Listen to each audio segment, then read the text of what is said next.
So in this sixth section of the video strategy guide, we're going to look at how to build your video team.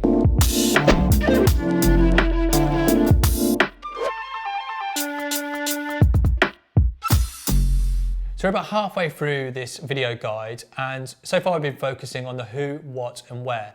So this is your goals, who you're going to be targeting, the channels you're going to use and the types of videos you're going to produce. In this next section, we're going to look at the how. So putting this all into practice and creating assets, guidelines, and contents that help guide your production.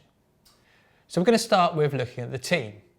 Who are the key people that you need to be involved in making a successful video production? What are the additional stakeholders that you want to include? And will you need to work with external suppliers, or will you create some of this content in-house? As with any successful project, you need to have a well-organised team. You need to have clear responsibilities and an understanding of who is involved at each stage of the process. And video is no different. Small productions might only have a couple of people. Others could have a big team with a wide range of stakeholders, different heads of department, but essentially it boils down that there's three vital roles for any production. First of all, you need the project owner. Productions run much smoother when you have a single project owner who understands the goal, the outputs, can manage the team and can measure how the video performs. Second, the video creators. This could be the person or the team that is creating and delivering the video. This could be people in-house, or you might work externally. For example, agencies are a great place to go to create video, but they can be quite expensive. You can look at freelance videographers who can bring really good results but won't have the capacity of an agency. And finally, lots of good content can be created in-house quite cheaply. So for certain types of content, you could use this. You can mix your content across these different external partners depending on what you're making. For larger projects, you might have a range of other stakeholders, so you might need to discuss with the design department, look at talking to marketing or heads of department to ensure that you're getting the most out of the video you make.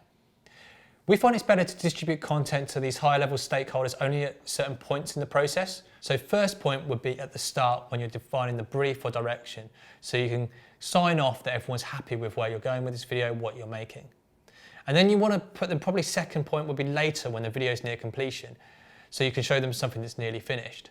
This helps to ensure that the project vision and brief is consistent throughout, and it saves contradictory, confusing feedback in post-production. So you have too many people involved trying to give contradictory feedback. This can really slow down the edit process, it will cost more money, and you might not get the kind of desired outcome and vision that you're looking for.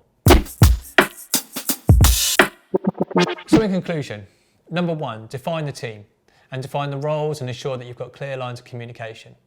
Number two, which videos could be undertaken by an agency and what could you produce in-house? And number three, which other stakeholders need to be involved and when?